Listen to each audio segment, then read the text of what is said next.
Youth കോൺഗ്രസിന് പുതിയ സാരഥി. Channel ചർച്ചകളിൽ കോൺഗ്രസിന്റെ തുറുപ്പുചീട്ട്.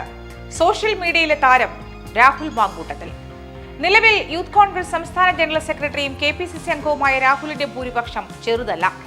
1.5 ലക്ഷം വോട്ടിന്റെ ലീഡിലാണ് എ ഗ്രൂപ്പ് സ്ഥാനാർത്ഥിയായ രാഹുൽ മാങ്കൂട്ടത്തിൽ യൂത്ത് കോൺഗ്രസ് അധ്യക്ഷ പദവിയിലെത്തുന്നത്.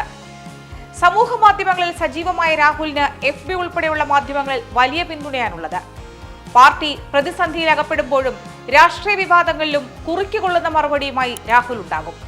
ഈ ഇടപെടലുകൾ തന്നെയാണ് രാഹുൽ എന്ന യുവ പോരാളിക്ക് ഇത്രയധികം ഭൂരിപക്ഷം നേടിക്കൊടുത്തതും.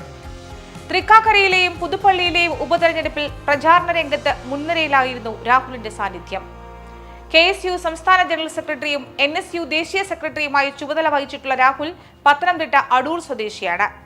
2 മാസം മുൻപ് നടന്ന യൂത്ത് കോൺഗ്രസ് നേതൃത്വ തെരഞ്ഞെടുപ്പിൽ പ്രസിഡന്റ് സ്ഥാനത്തേക്ക് AI ഗ്രൂപ്പുകൾ തമ്മിൽ നേരിട്ട് മത്സര രംഗത്തുണ്ടായിരുന്നു. A ഗ്രൂപ്പിൽ നിന്ന് രാഹുൽ മാങ്കൂട്ടത്തിലും I ഗ്രൂപ്പിൽ നിന്ന് അബിൻ വർക്കിയുമാണ് യൂത്ത് കോൺഗ്രസ് അധ്യക്ഷ പദവിയിലേക്ക് മത്സര രംഗത്തുണ്ടായിരുന്നത്.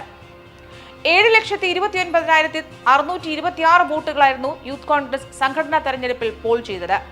ഇതിൽ 2,16,462 വോട്ടുകൾ അസാധുവായി. രണ്ടാം സ്ഥാനത്തുള്ള അബിൻ വർക്കിക്ക് 1,68,588 വോട്ടുകളാണ് ലഭിച്ചത്. 1930 വോട്ടുകൾ നേടിയ അരിത ബാബുവാണ് 3-ാം സ്ഥാനത്തെത്തിയത്. എന്തായാലും രാഹുലിന്റെ കൈകളിൽ യൂത്ത് കോൺഗ്രസ് അധ്യക്ഷൻ എന്ന പദവി സുരക്ഷിതമായിരിക്കുമെന്നാണ് എല്ലാവരും അഭിപ്രായപ്പെടുന്നത്. ഈ വിശ്വാസം തന്നെയാകാം രാഹുലിന്റെ ഈ ഭൂരിപക്ഷത്തിന് പിന്നിലും.